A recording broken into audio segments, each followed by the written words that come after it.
بس حضرت ابراہیم علیہ السلام جب اس بیٹے یعنی حضرت اسماعیل علیہ السلام کو لے کر گھر سے نکلے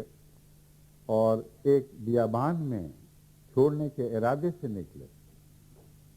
وہ بیابان جس کے مرکز میں خدا کا پہلا گھر بنا ہوا تھا اور جس کے پرانے آثار وہاں بھی تک باقی تھے، مگر کھوج اور ڈھونڈنے سے وہ تلاش کیے جا سکتے تھے۔ حضرت ابراہیم علیہ السلام نے اس رویا کا لازماً یہی مطلب سمجھا ہوگا کہ وہ خدا کے حضور پیش کیا جانے والا بیٹا ہے، اس کی خاطر قربان ہو جانے والا بیٹا ہے، اور اتنا انتظار کہ وہ بہت بڑا ہو جائے اور پھر میں اس سے پوچھوں کہ حضرت ابراہیم علیہ السلام کی قربانی کی روح کے منافی تھا، کیونکہ اللہ تعالیٰ فرماتا ہے اس کا تو یہ حال تھا، ہم نے کہا اسلم قال اسلمت لرب العالمین، وہ تو میرے حکم اور اس کی فرما برداری کے اظہار میں ایک ذرہ بھی فاصلہ نہیں پڑنے دیتا تھا۔ ہم نے کہا ابراہیم اسلم، تو ہمارے سپرد ہو جاؤ، اس میں اسلمت لرب العالمین ہے، تو سپرد ہوا بیٹھا ہوں میرے آقا، میرے لیے کسی انتظار کا کوئی سوال نہیں، میں ہو چکا سپرد۔ ادھر فرمایا ادھر ہو گیا۔ یہ منظر ہے آپ کی فطرت کا، فطرت سلیمہ کا، جو قرآن کریم کی آیت پیش کرتی ہے۔ بس اس رویا کے عملی اظہار کے لیے، اس پر عمل کرنے کے لیے ممکن نہیں تھا کہ حضرت ابراہیم علیہ السلام اس وقت تک انتظار کرتے کہ بیٹے کی مرضی شامل ہو جاتی، اور نور نبوت سے آپ یہ بات جانتے تھے کہ کسی باپ کو یہ حق نہیں ہے کہ اس کی مرضی کے خلاف اپنے بیٹے کو قربان کر دے۔ ہر شخص کا ایک انفرادی حق ہے جو بہرحال قائم ہوگا، اور یہی وجہ ہے کہ جسمانی قربانی سے پہلے آپ نے حضرت اسماعیل کے باشعور ہونے کا انتظار کیا ہے، اور چونکہ دل بے قرار تھا قربانی کے لیے، اس لیے پہلا اظہار یہ کیا کہ خانہ کعبہ کے پاس اس بیٹے کو چھوڑ دیا، جو ابھی ایک ایسے کھنڈر کی صورت میں تھا جو ریت تلے دب چکا تھا، اس کے کوئی ظاہری نشان بھی دکھائی نہیں دیتے تھے۔ بس وہاں گئے، ان نشانات کا کھوج لگایا، ان کو معلوم کر کے اس کے قریب اپنی بیوی اور اس بچے کو چھوڑ گئے، ایک مشکیزہ پانی کا اور کچھ جو تھے جو پیچھے رکھ گئے، اور اس قربانی کو اللہ تعالیٰ نے قبول فرما لیا، اور حیرت انگیز طور پر اس قربانی کی قبولیت کے آثار ظاہر فرمائے۔ دور دور سے قافلے وہاں آنے لگے، انہوں نے ان کے لیے ہر قسم کے پھل تحفے لائے، وہ ان کے لیے ہر قسم کی نعمتیں اور ہر قسم کی غذائیں مختلف ملکوں سے وہاں لانے لگے، مگر وہ پانی کا چشمہ جس کے گرد وہ قافلے اکٹھے ہوئے تھے، وہ ابتداً ایک ظاہری پانی کا چشمہ تھا، یعنی زمزم کا کنواں جو بعد میں کنواں بنا۔ وہاں حضرت ابراہیم علیہ السلام کی اس مقام پر، حضرت اسماعیل علیہ السلام جس مقام پر ایڑیاں رگڑ رہے تھے، ان ایڑیوں کی رگڑ سے ہی وہ پانی جو پہلے سے دبا ہوا تھا اور اچھلنے کو تیار بیٹھا تھا، اللہ تعالیٰ کے حکم سے عین اس لمحے وہ پھوٹ پڑا جب حضرت اسماعیل علیہ السلام وہاں ایڑیاں رگڑ رہے تھے۔ تو وہ پانی جو آپ کے لیے اللہ تعالیٰ کے فضل کے ساتھ زندگی کا پانی بن گیا، بلکہ بہت سی قوموں کے لیے، بہت سے قافلوں کے لیے زندگی کا پانی بنا، وہ ظاہری صورت میں تو ایک مادی پانی تھا، مگر آپ کے پاؤں تلے سے نکلا، اور اس پانی نے قافلوں کو کھینچا ہے، کیونکہ پانی کے ظاہر ہوتے ہی بہت سے پرندے وہاں ارد گرد پھرنے لگتے ہیں، بہت سی سبزی کے آثار ظاہر ہوتے ہیں، تو معلوم ہوتا ہے کہ پیشتر اس کے کہ وہ ان کی غذا ختم ہو جاتی، اس پانی نے پرندوں کو بھی کھینچا ہوگا، ایسے آثار ظاہر ہوئے ہوں گے کہ قافلے دور دور سے دیکھ کر پانی کی تلاش میں وہاں پہنچتے ہوں گے۔ بس وہی آپ کی ایڑی کا پانی ایری کے نیچے سے نکلنے والا پانی آپ کی جسمانی غذا اور قوت کا موجب بھی بن گیا، اور اسی پانی سے جب وہ روحانی رنگ میں ظاہر ہوا تو عرب کا صحرا ہی نہیں، سارا عالم سرسبز و شاداب ہو گیا۔ یعنی وہ پانی جو حضرت محمد رسول اللہ صلی اللہ علیہ وآلہ وسلم پر قرآن کی صورت میں نازل ہوا ہے۔ تو کس طرح اللہ تعالیٰ کی حکمت کی باتیں ہیں، کیسے لطیف انداز ہیں، ایک دعا کی قبولیت کیسے کیسے رنگ دکھاتی ہے، دنیاوی فوائد بھی رکھتی ہے، روحانی فوائد بھی رکھتی ہے، مگر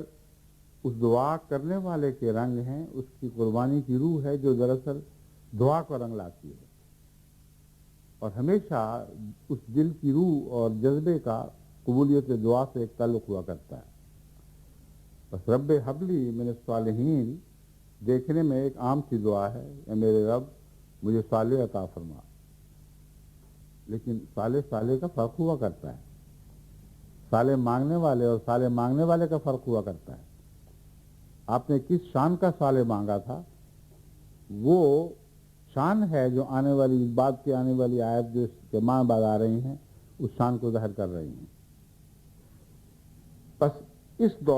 اس دوران کہ وہ اپنی اس عمر کو پہنچا کہ حضرت ابراہیم کے ساتھ دوڑتا پھرتا، کاموں میں حصہ لیتا تھا، حضرت ابراہیم علیہ السلام نے اس کی تربیت کی طرف توجہ کی ہے، اور ایسی عظیم الشان تربیت کی ہے کہ اس کے نتیجے میں ناممکن تھا کہ وہ اپنے باپ کے ساتھ اس قربانی میں شامل نہ ہو جاتا، جیسا باپ نے سر تسلیم خم کیا تھا اسی طرح وہ بھی سر تسلیم خم نہ کرتا۔ یہ دوسرا پہلو ہے جو اولاد کا نیک چاہنے والوں کو اپنے پیش نظر رکھنا چاہیے، ورنہ ان کی ساری دعائیں بیکار جائیں گی اور باطل ٹھہریں گی۔ وہ لوگ جو اپنی اولاد کے لیے من الصالحین کی دعائیں تو مانگتے ہیں، لیکن ہمہ وقت ان کی ایسی تربیت نہیں کرتے جس کے نتیجے میں اولاد کو صالح بننا چاہیے، اولاد کے لیے اور چارہ نہ رہے سوائے اس کے کہ وہ صالح بن جائے، اور پھر اس سارے عرصے میں دعائیں ساتھ جاری رہنی چاہیے۔ یہ وہ مضمون ہے جس کو یہ آیات پیش کر رہی ہیں کہ جوانی تک حضرت اسماعیل کی ایسی تربیت فرمائی کہ جب وہ اس عمر کے مقام کو پہنچے جہاں بلوغت کے نتیجے میں انسان اہم فیصلے کر سکتا ہے، مگر ابھی کامل بلوغت نہیں تھی۔ ماہ سایہ کا مطلب ہے وہ دوڑتے پھرنے والی عمر تھی، یعنی یہ نہیں کہہ سکتے کہ 18 سال کا ہو گیا۔ 10-12 سال کا جو عمر کا زمانہ ہے وہی لڑکپن کا زمانہ ہے جو اس آیت سے ظاہر ہوتا ہے، ان الفاظ سے ماہ سایہ سے ظاہر ہوتا ہے۔ اس وقت آپ نے حضرت اسماعیل کو الگ کر کے ان سے ایک بات پوچھی، پہلے انہیں ایک بات بتائی، اور وہ بات یہ تھی، یا بنیا انی ارا فی المنام، اے میرے بیٹے میں ایک خواب دیکھتا ہوں، یعنی مسلسل یہ خواب مجھے دکھائی جا رہی ہے، ایک لمبے عرصے سے یہ خواب دیکھتا چلا جا رہا ہوں، انی اذبح ہوگا کہ میں تجھے ذبح کر رہا ہوں، فانظر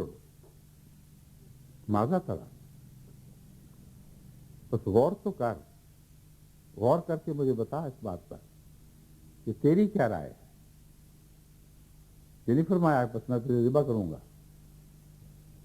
اس سے سمجھائی بات کہ میں یہ خواب دیکھتا ہوں مگر اس کے پورے کرنے کا اظہار تجھ پر ہے، تو جس رنگ میں اسے پورا کرنے کے لیے اپنے آپ کو آمادہ پائے گا مجھے بتا دے تاکہ میں اس کے مطابق عمل کروں۔ فانظر ماذا ترى ایک عجیب بیان ہے، بہت ہی دلچسپ اور خوبصورت، کہ میرے بیٹے غور کر کہ تیری کیا رائے ہے اس بارے میں۔ قال یا ابت افعل ما تؤمر، میری رائے تو اس کے سوا کوئی نہیں جو اللہ کا حکم ہے۔ افعل ما تؤمر، مجھ پر جو گزر جائے، اے میرے باپ تو وہی کر جس کا تجھے حکم دیا جا رہا ہے.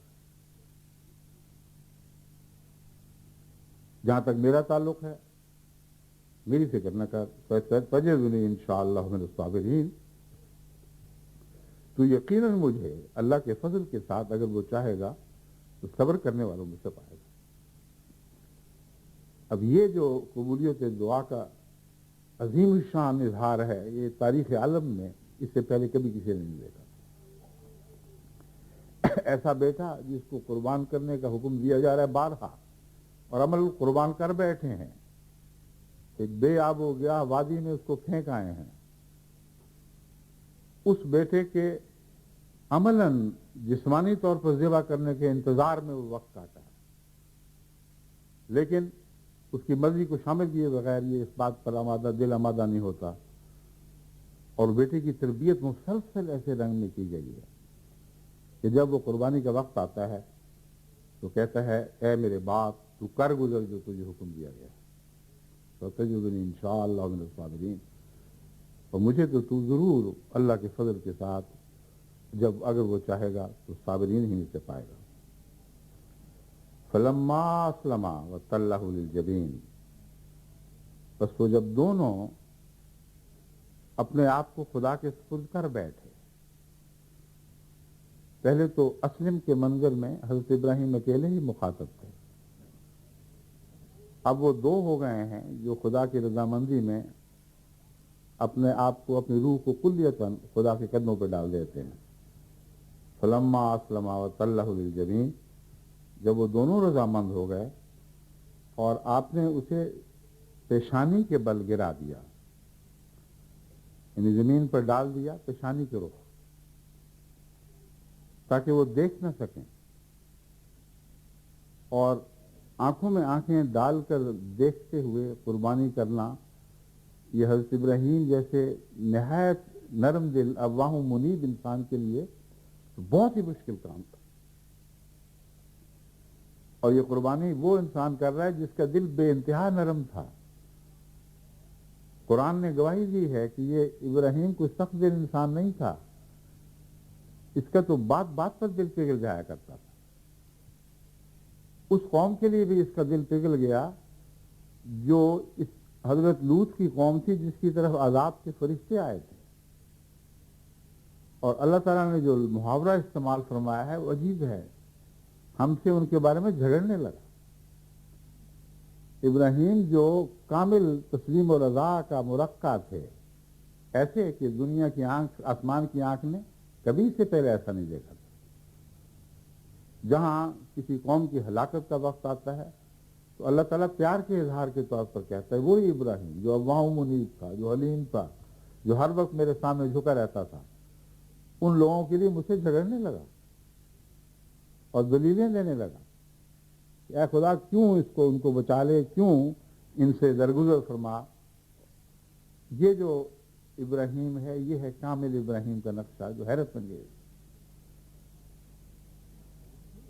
اس موقع پر ایسے اواہ و منیب کے لیے کتنا مشکل کام ہوگا اپنے بیٹے کو ذبح کرنا. اس لیے اوندھے منہ ان کو لٹایا پیشانی کے بال. فلما اسلما وتلہ للجبین نادیناہ یا ابراہیم، ہم نے پھر ابراہیم کو یہ آواز دی کہ اے ابراہیم قد صدقت الرؤیا، تو نے اپنی رؤیا پوری کر دی. انا کذالک نجزی المحسنین، ہم اسی طرح محسنین کو جزا دیا کرتے ہیں.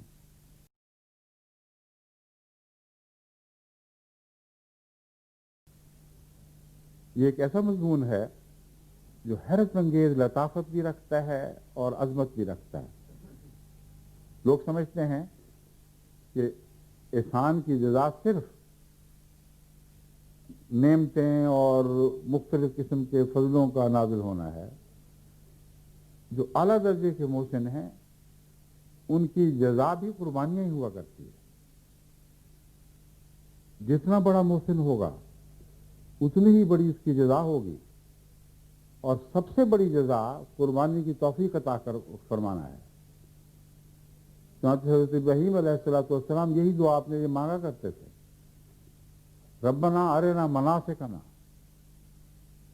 اے ہمارے رب ہمیں اپنی قربان گاہیں بھی دکھا اور قربانیاں جس طرح تیرے حضور پیش کرنی ہیں وہ طریق بھی سکھا۔ تو فرمایا کذالک نجزی المحسنین، اے خدا کی راہ میں اپنے آپ کو پیش کرنے والوں، یاد رکھو کہ جو منتیں باندھو گے، جن قربانیوں کے ارادے کرو گے، ان کی توفیق اگر محسن ہو گئی تو تمہیں ملے گی، ورنہ تمہیں انہیں پورا کرنے کی توفیق بھی نہیں ملے گی۔ بس مسلسل محسن بننا یعنی اللہ تعالیٰ سے ایسا معاملہ رکھنا جیسے آپ خدا کو دیکھ رہے ہوں اور خدا آپ کو دیکھ رہا ہو، اور اس حالت میں زندگی بسر کرنا کہ مسلسل دل سے آواز اٹھے سبحانہ من یرانی، سبحانہ من یرانی، پاک ہے وہ جو مجھے دیکھ رہا ہے، پاک ہے وہ جو مجھے دیکھ رہا ہے۔ اس وقت پھر قربانیاں کرنے کی توفیق یہ جزا ہے، نہ کہ نیک عمل۔ نیک عمل کی جزا قربانیاں پوری ادا کرنے کی توفیق ہے۔ یہ وہ عظیم الشان مضمون ہے جس سے آگے پھر جزا پھوٹتی ہے جو لامتناہی ہے۔ وہ جزا جو اس سے پیدا ہوتی ہے اس کا کوئی کنارہ دکھائی نہیں دیتا، وہ ہمیشہ جاری رہنے والی ایک جزا ہے جس کا ذکر قرآن کریم مختلف جگہوں پر حضرت ابراہیم علیہ السلام کے حوالے سے فرماتا ہے۔ وَتَرَكْنَا عَلَيْهِ فِي الْآخِرِينَ سَلَامٌ عَلَىٰ ابراہیم، یہ جزا ہے جو مکمل ہوئی ہے۔ قیامت تک جب تک لوگ خدا کے حضور اپنی پیاری چیزیں، اپنی جان سے زیادہ عزیز زندگیاں اور وجود اور تعلق رکھنے والے قربان کرتے چلے جائیں گے، اس وقت تک ابراہیم کو سلام پہنچتا رہے گا۔ حیرت انگیز بات، ایک واقعہ قربانی کا، اور وہ بھی ایسا کہ آزمائش میں ڈال کر پھر اس آزمائش کے انتہائی دکھ سے بھی بچا لیا گیا۔ اس کا اتنا بڑا بدلہ، اتنا بڑا بدلہ اس دعا کی گہرائی سے تعلق رکھتا ہے، ورنہ کتنے ہیں جو صالحین کی دعا کرتے ہیں ان کو ایسا بدلہ ملتا ہے۔ پھر میں آپ کو اس طرف متوجہ کرتا ہوں کہ جو اولاد آپ نے خدا کے حضور پیش کی ہے یا آئندہ کریں گے، یہ دعائیں اگر پہلے نہیں کی تو اب کرتے رہیں کہ اے اللہ تعالیٰ اس قربانی کو اسماعیل کی قربانی کا رنگ عطا فرما، کہ ایسی قربانیاں ہوں کہ قیامت تک ان سے آگے پھر قربانیاں پھوٹتی رہیں، اور ایک عظیم قوم پیدا ہو جو ان قربانیوں کی یاد کو عملاً اپنی جانیں تیرے حضور پیش کر کے پوری زندہ رکھتی رہے۔ اور ہر ایسی قربانی کے منظر کے وقت لاکھوں کروڑوں دلوں سے یہ آواز اٹھے سلام علی ابراہیم، سلامتی ہو ابراہیم، اتنا بڑا احسان کیا ہے۔ اور سلام علی ابراہیم کی آواز جو آئندہ نسلوں سے اٹھنی ہے، اس نے محسنین کا یہ معنی بھی ہمیں دکھا دیا۔ ابراہیم بہت بڑا محسن تھا، اس کی کوکھ سے، اس کی نسل سے وہ عظیم نبی برپا ہونا تھا جس کی خاطر کائنات کو پیدا کیا گیا۔ وہ عظیم نبی برپا ہونا تھا جس نے قربانیوں کے لامتناہی سلسلے قیامت تک جاری کر دینے تھے۔ بس اتنا بڑا محسن انسانیت کا، یعنی براہ راست نہ صحیح اللہ کے حوالے سے صحیح، مگر اس کی دل کی آرزوؤں کو آسمان نے قبول کیا اور آسمان سے وہ رحمت برسائی جس کا نام رحمت للعالمین ہے۔ یہ بھی تو ابراہیم کے احسانات میں سے ایک ہے جو انسانیت پر کیے گئے، آئندہ آنے والی نسلوں پر کیے گئے۔ تو فرمایا جو محسن ہو، اس شان کا محسن ہو، اس کی آزمائش بھی بہت بڑی ہونی تھی، اور اس آزمائش پر اسے پورا اترنے کی توفیق بھی ہم نے عطا کرنی تھی، اور جب وہ آزمائش پر اتر جاتا تو مقدر تھا کہ آئندہ ان کی نسلوں، اس کی آنے والی دور کی نسلوں میں بھی وہ قربانی جاری رہے، اسی جذبے کے ساتھ جاری رہے، اور ہر قربانی کے دل سے آواز اٹھے سلام علی ابراہیم، اے ابراہیم تجھ پر سلام ہے. بڑا عظیم الشان وجود.